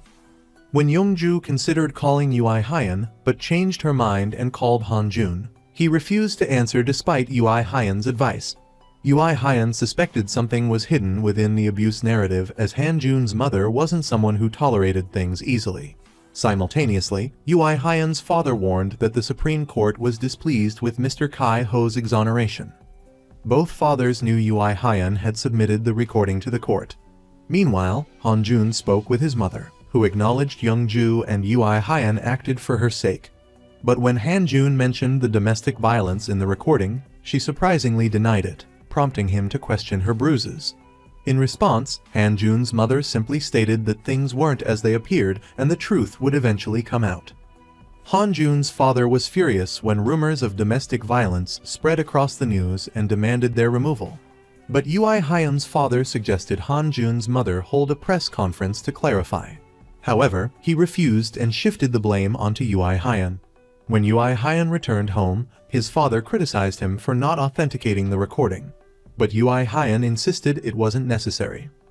Han-jun's father asked if he intended to wield a sword against his own father like Han-jun. Ui Hyun replied that the sword had already pierced Han-jun's heart and asked his father to relay a message to Han-jun's father. Meanwhile, Han-jun's mother apologized to her husband and offered to hold a press conference to deny the abuse allegations. But he refused, unwilling to subject her to humiliation. He advised her against clearing Choi Kaung Ho's name. Han-jun's mother expressed regret at no longer being able to be a judge and admitted her involvement in the Choi Kaung Ho case. She regretted making the phone call on that fateful night when her husband drove to the cottage.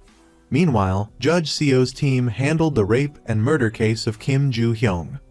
Before Mr. Kaung Ho's trial, Ui Hyun also presided over another case, where the defendant was a woman caring for her husband who lived on an oxygen mask. Their brain tumor-stricken child and dementia-ridden mother-in-law removed the oxygen mask, causing his death. She tearfully confessed, moving Ui Hyun to offer her a tissue. After the trial, Ui Hyun received a letter from the Seoul Central District Court addressed to Young-ju. Nervously, she asked him to open it, and joyful news appeared. Her retrial request had finally been accepted. Chief Oh congratulated Young-ju on the approval, giving credit to Ui Hyun. The three discussed granting bail to the defendant, and Ui Hyun decided to visit the hospital for an assessment. When Young-ju wanted to accompany him, he refused, leading to an argument. Ui Hyun reproached her for not calling him when Han-jun went missing, but Young-ju only wanted to respect his feelings. As she was about to inform Chief Oh that she wouldn't be going, Ui Hyun pulled her back. Meanwhile, Kim Joo-hyung received a life sentence for rape, kidnapping, and murder, sparking public outrage demanding the death penalty. He was stunned, having expected leniency due to his neurological issues. Later, Young-ju and Ui Hyun went out. She considered buying a hair bow but put it back after he commented it looked cheap. At the hospital, they met the defendant's daughter, a terminally ill girl, so mature that she prepared Christmas cards, hoping her mother wouldn't grieve when she passed away. Moved, Ui Hyun considered giving her his mother's hair bow, but remembered the girl had no hair due to treatment. Young-ju quickly reassured the girl that her mother hoped she'd recover so she could wear the bow in her hair. Finally, while walking, they talked about the girl, and Ui Hyun unexpectedly gave the bow to Young-ju. Following this, a drunk Han-jun called, expressing his insecurity and reluctance to face Young-ju, filled with anxiety. Ui Hyun asked Young-ju if she had ever been to a bar with Han-jun. They then found Han-jun, completely drunk, in a bar. There, he confessed that he had told her she didn't need to like him, and those words had hurt him deeply. Afterwards, Young-ju and Ui Hyun took Han-jun home. Upon arriving at his home, Han-jun's mother spoke privately with Young-ju, expressing her desire to testify in court. Later, she reviewed Choi Kaung Ho's case file on her computer. The next morning, Ui Hyun argued that the defendant wouldn't flee because of her seriously ill daughter. Urged by him and Young-ju, Chief Oh agreed to grant bail. Concerned by Han-jun's recent silence, Ui Hyun told Young-ju to call him, but surprisingly, Han-jun called first. While having lunch together, although Han-jun appeared normal, his two friends sensed something amiss. Back at the office, Han-jun stared at his father's picture, recalling Ui Hyun's words about his father being a good man. At home, he found his mother looking at the Lady Justice statue, a gift from him because it resembled her. Whenever she faced difficulties, she would look at the statue, aspiring to be a judge who would even make Lady Justice yield. Han-jun told her she just needed to put her judge's robes back on, but she suggested giving them to Young-ju. The next day, despite being summoned, Han-jun's father refused to testify, but his mother appeared in court. As Young-ju prepared to question her, both Ui Hyun's and Han-jun's fathers unexpectedly arrived. In court, Han-jun's mother revealed that the underwear containing Kaung Ho's DNA was falsified evidence. She presented the real underwear along with DNA test results. When asked whose DNA it was, she coldly replied it belonged to Kim Ga-young and Han-jun's father. The judge accepted the evidence from Han-jun's mother. But before she could explain its origin, Han-jun's father suddenly stood up and admitted to keeping it. The court recessed. Outside, reporters surrounded Han-jun's mother, forcing Ui Hyun's father to step in and protect her. When the trial resumed, Han-jun's father confessed to keeping Kim Ga-young's underwear after it had been moved. When Judge Seo asked about his involvement in Kim Ga-young's death, he simply said he didn't remember. This statement triggered a memory for Ui Hyun's father of a conversation with Han-jun's father. 10 years earlier, after arguing with his wife and drinking, Han-jun's father drove to the villa. Han-jun's mother followed, and when she called, she heard Kim Ga-young's cries for help. At this moment, Han-jun was present in court, witnessing everything unfold. Judge Jun immediately pointed out the contradiction in Han-jun's father's testimony, claiming he had moved the evidence but couldn't remember what happened. Under pressure, he explained that when he woke up from his drunken state, the evidence was beside him. Young-ju continued to question why he kept it for so many years instead of destroying it. Han-jun's mother entered the empty courtroom, overwhelmed with emotion, memories of her time as a judge flooding back, especially Mr. Kaung Ho's trial. Meanwhile, Han-jun's father faced the public but offered no explanation. At the courthouse, Young-ju and Han-jun talked, while Ui Hyun met with Han-jun's mother to discuss the case. At the same time, Ui Hyun's father questioned Han-jun's father about what happened, also mentioning Han-jun's mother. Young-ju remained puzzled about why Han-jun's father kept the evidence instead of destroying it. Meanwhile, Ui Hyun suspected both Han-jun's parents, believing it was too early to conclude who the real culprit was. Han-jun drove his mother to the villa. He recalled a time when she collapsed from exhaustion after Kim Ga-young's trial, causing his father to become worried and exceptionally attentive. When his mother awoke, Han-jun rushed to her side. Back in the present, he continued driving his mother to the villa. A drunken Ui Hyun's father stared at an old photo of himself with Han-jun's parents. When Ui Hyun appeared, his father asked him to pour a drink and then revealed why he quit being a judge. He confessed to having unrequited feelings for Han-jun's mother since their orphanage days, but she married Han-jun's father. In the past, he had intended to marry her but left at the last minute. In the present, Han-jun's mother revealed to her son that Ui Hyun's father was the judge in his maternal grandfather's case, only confessing the truth when they were engaged. Despite his resolve to marry her, he couldn't bring himself to put the wedding ring on her finger. Later, she drank with Han-jun's father and became pregnant with Han-jun. Now, Ui Hyun's father regretted both his career and his love life. When Ui Hyun asked why he hadn't recused himself from that trial, his father simply replied he'd realized it too late. Meanwhile, Young-ju, Ui Hyun, and Han-jun were all caught in their own conflicts and didn't contact each other. When Young-ju and Ui Hyun coincidentally met at the office and walked to the courthouse, she was shocked to realize she had inadvertently uncovered a terrifying truth. Ui Hyun advised her to face it instead of running away, as concealed truths would cause even greater pain. Young-ju then urged Ui Hyun to help Han-jun, but he believed only she could do that. He explained that Han-jun's greatest fear was himself, and he was avoiding her more than anyone else because of her. Therefore, her reaching out to him would be more helpful than anything Ui Hyun could do. Han-jun's father covered his son with a blanket, while his mother quietly opened a safe, retrieving and tearing up the Seoul court's verdict. She flashed back to the moment she discovered Kim Ga-young's body in the car. Simultaneously, Ui Hyun's father woke up and read a letter from his son, advising him against living with regrets.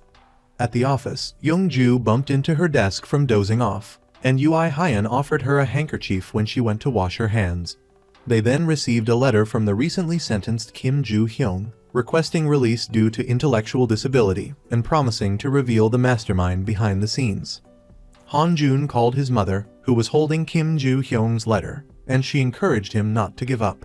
Han-jun's father then appeared, offering to atone but asking his wife to step back, which she ignored, walking away.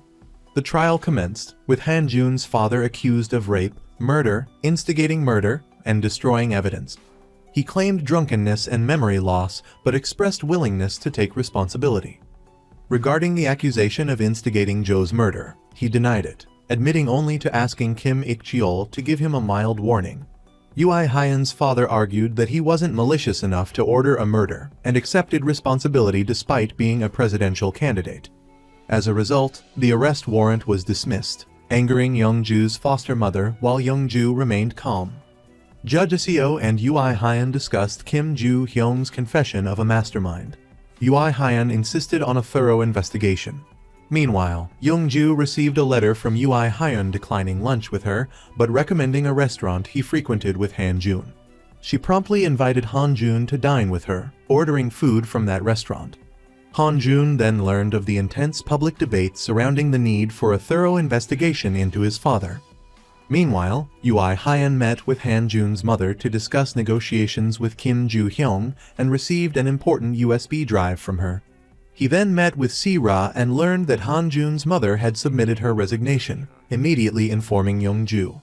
When Young-ju tried to confirm, Han-jun's mother was quietly watching news of her husband withdrawing from the presidential race, while he, too, was burdened with heavy emotions. Afterwards, Young-ju went to see Han-jun's mother, while Ui Hyun went to meet Kim Joo-hyung. At that time, Han-jun's mother and Young-ju visited Choi Kai-ho's grave, where she intended to reveal a crucial truth.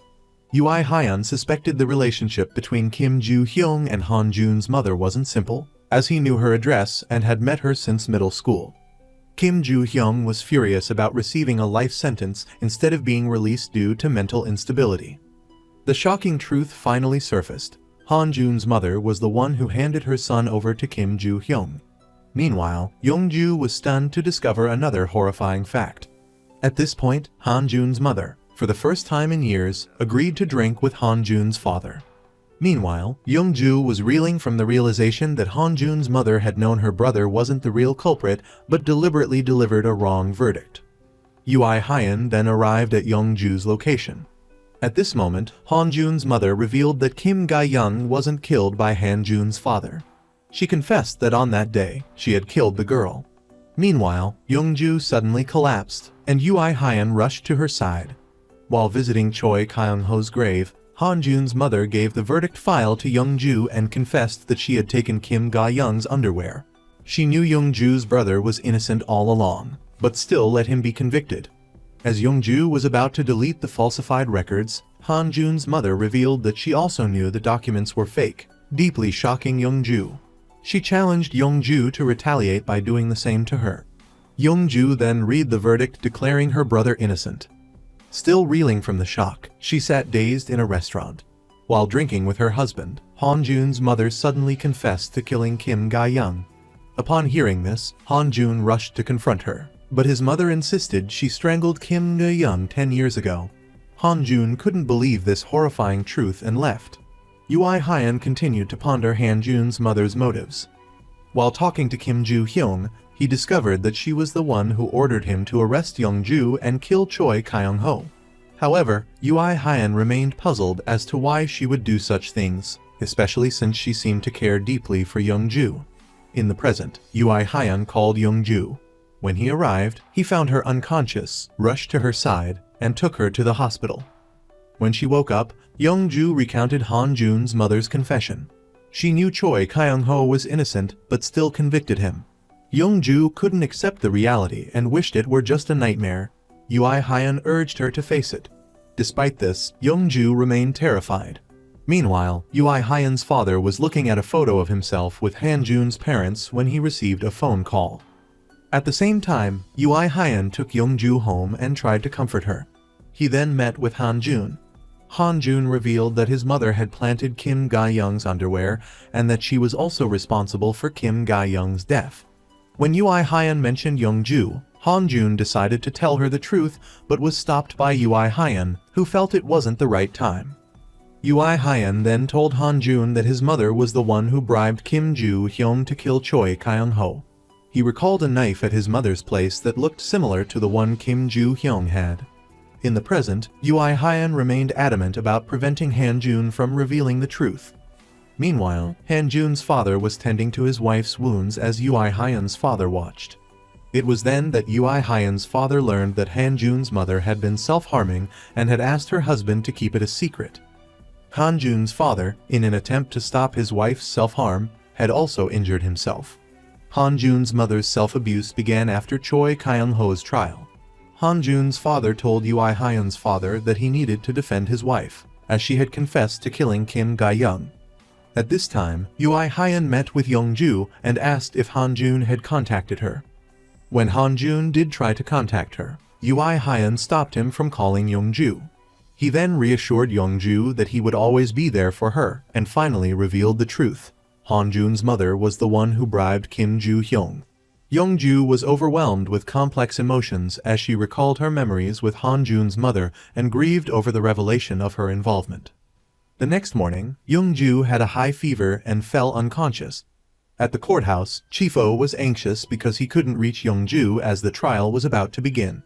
Young-ju then appeared, and while Ui Hyan was worried, she insisted she was fine. However, Ui Hyan took her to the infirmary due to her poor health.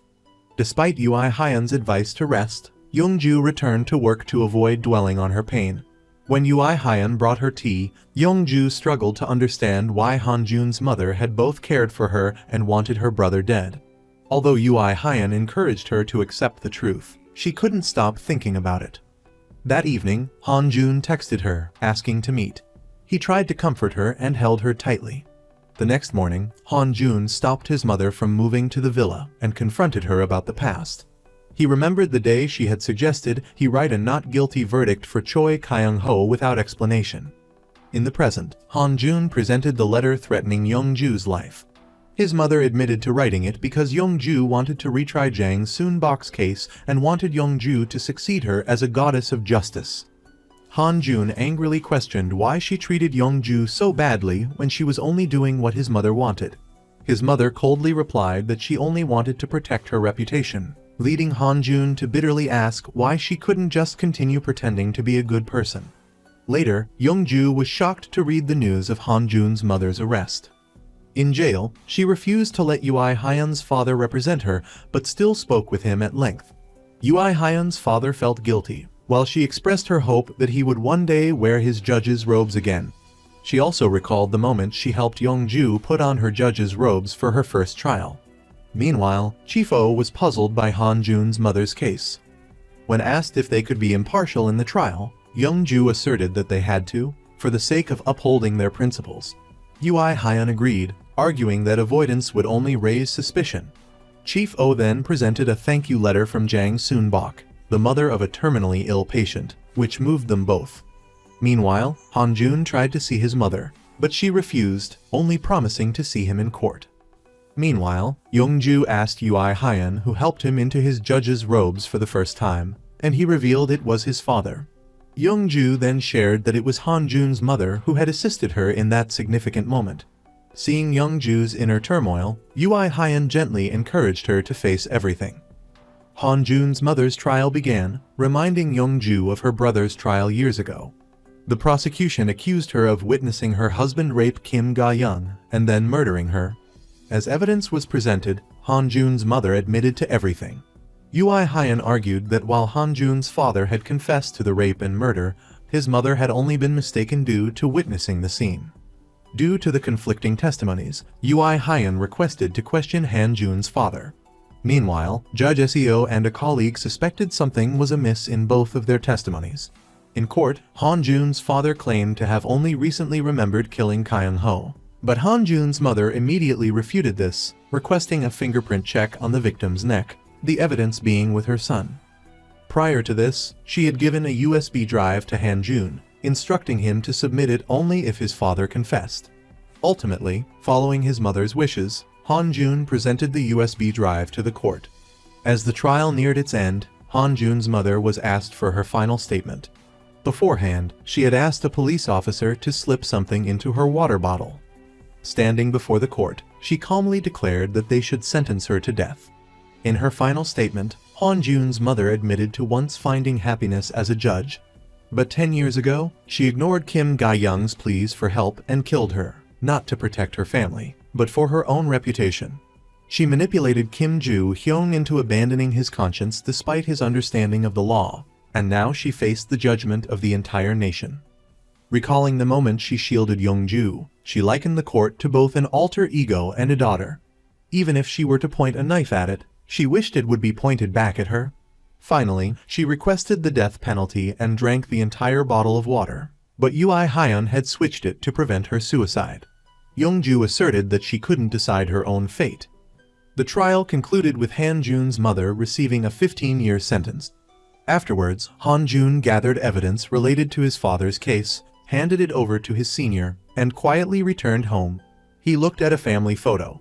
At the same time, Young-ju looked at pictures of her brother, comforted by her adoptive mother that she needn't grieve, as his killer had been punished. Ui Hyun's father watched the news of Han-jun's father's arrest and decided to close his law office and retire to the orphanage. Before leaving, he apologized to his son for everything. Understanding his father's feelings, Ui Hyun also apologized. In response, his father advised him not to let the pain weigh down his life. The next day, Young-ju received a mysterious gift box containing a statue of Lady Justice, sent from Han-jun's mother. While having lunch with Ui Hyun, she asked when he first began to suspect Han-jun's mother and how he knew she intended to commit suicide. Ui Hyun recounted the story of a Harvard professor who wrote a novel based on his own crimes, revealing the evidence piece by piece before taking his own life. When he looked at Han-jun's mother, he immediately thought of that professor. Young-ju wondered if it was possible to forgive Han-jun's mother. Ui Hyun simply said that forgiveness was never easy, especially when Han-jun was involved. She revealed that Han-jun had visited her and said it would be the last time. Deciding to confront the past, Young-ju visited Han-jun's mother, asking why she sent the statue and helped her become a judge despite killing her brother. Han-jun's mother confessed that she killed Kim Ga-young to protect her judgeship, fearing the revelation of her husband's rape. Everything, from meeting Young-ju to the other cases, felt like fate. She saw Young-ju as a part of herself and was willing to let her be the judge. But as Judgment Day approached, she became confused and afraid. Young-ju insisted that she had to lie and face her crimes. As she left the prison, she found Ui Hyun waiting, informing her that Han-jun's mother had even refused to see his father. Han-jun visited his father and asked why he hid his mother's self-harm, leading him to misunderstand and confront him. His father apologized, explaining that his wife had endured immense suffering, and being a judge was the only thing that kept her going. He pleaded with Han-jun not to hate his mother. Before leaving, Han-jun expressed his concern for his father. Later, Han-jun met with Ui Hyun and asked him to take care of Young-ju and make her smile. When Ui Hyun questioned why him, Han-jun replied that the way Ui Hyun looked at Young-ju was the look of love. That night, while Ui Hyun slept soundly, Han Jun quietly left Seun, leaving his past behind. During the retrial, the judge declared Choi Kaung Ho innocent. The court also acknowledged its mistake and compensated the victim's family. After the trial, Young-ju sat lost in thought in the empty courtroom before Ui Hyun arrived, and they left together. At the same time, the judges were discussing their children when a shocking video of school violence surfaced. Judge Seo received a tense phone call, seemingly related to his own child. Meanwhile, Ui Hyun was about to visit a girls' school to lecture on law, coincidentally Young-ju's alma mater. He invited her along, but she declined. Despite this, Young-ju complimented his appearance. When Chief Oh showed them the violence video, Young-ju noticed the perpetrator's lack of remorse. Ui Hyun emphasized the responsibility of the family and school. Mentioning Han Jun, Ui Hyun revealed he had left Seun, but not before expressing his concern for Young-ju, though he omitted Han Jun's request regarding her. Judges Jun and Chi Sung realized Judge Seo wasn't in his office and tried calling him, but couldn't reach him. At the same time, Suan called Chung to discuss marriage, but he hesitated, asking for another week to think. Meanwhile, Judge Oh's team took on the school violence case involving a female student named Bui. He worried about public opinion influencing the trial, but Young-ju and Ui Hyun were determined to maintain a fair judgment. The trial began. The defense attorney stated that the defendant admitted guilt, was seriously reflecting, and her family apologized to the victim. However, the defendant, Choi Trang-jian, remained defiant, blaming the victim. Her arrogance annoyed Judge Oh. Despite the lawyer's insistence on the defendant's remorse, Choi Trang-jian then burst into tears. Ui Hyun sternly criticized her, ordering her and her two accomplices to demonstrate their repentance by writing apology letters. Young-ju also couldn't hide her disappointment at the defendant's attitude. Judge Seo stood outside the courtroom, silently enduring his wife's reproaches for not using his influence to protect their daughter. He insisted he had done his best, fearing that news of a judge's daughter being involved in school violence would hurt their family. Although he knew Young-ju's team of judges couldn't be bribed, he still sought out Judge Oh, but ultimately left in silence. Meanwhile, Ui Hyun chatted with his carefree father and then coincidentally went grocery shopping with Young-ju. He was annoyed by her casual attitude but was surprised when she discovered his skill at making seaweed soup. Back at home, Young-ju's adoptive mother invited Ui Hyun to stay for dinner, but Young-ju didn't try to persuade him. This prompted her mother to tease her, but she simply replied that Ui Hyun wasn't the type to be easily hurt. The next morning, Young-ju didn't see Ui Hyun at the office and couldn't reach him by phone. She called him again after work, but received only silence. That evening, images of Ui Hyun kept appearing in her mind, a persistent vision, a longing that grew increasingly clear. She began to wonder if she liked him. Suddenly, she heard a familiar voice. Thinking she was imagining things, she covered her ears, but this time Ui Hyun was really standing before her, his eyes questioning, asking if she truly liked him. Realizing that Ui Hyun had actually heard her confession, Young-ju panicked and tried to leave but stumbled, forcing him to attend to her. When they encountered Judges Mun and Choi, the atmosphere became awkward. Sensing this, Judge Choi quickly pulled Judge Mun away, subtly hinting at their past dating experiences.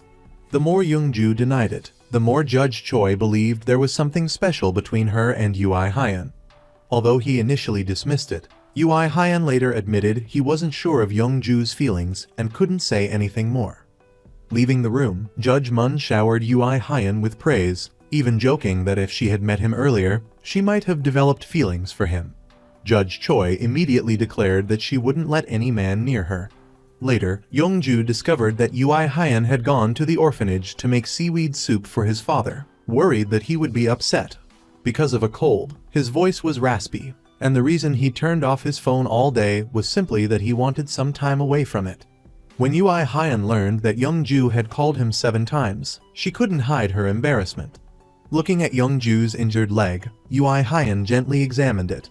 She apologized for causing him to miss work, but he just smiled and said it was okay.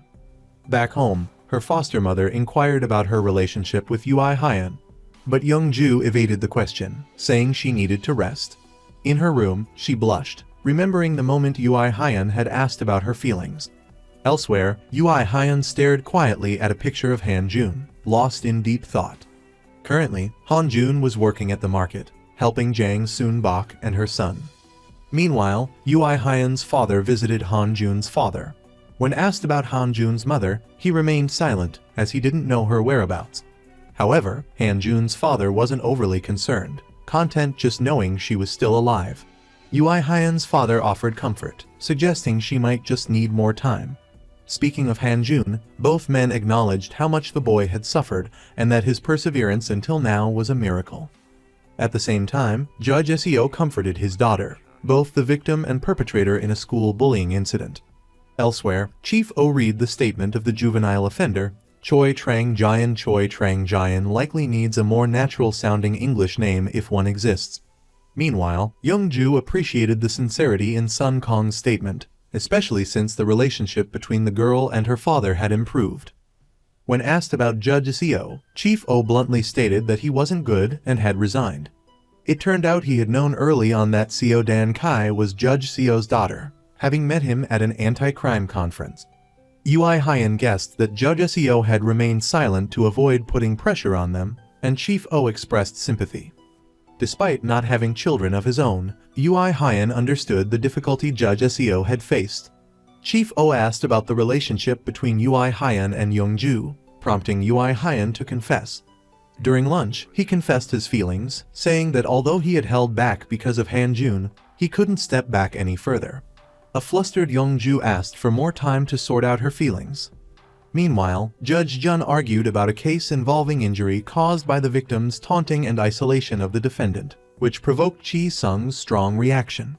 Ui Hyan met with Judge Seo and encouraged him to continue being a judge.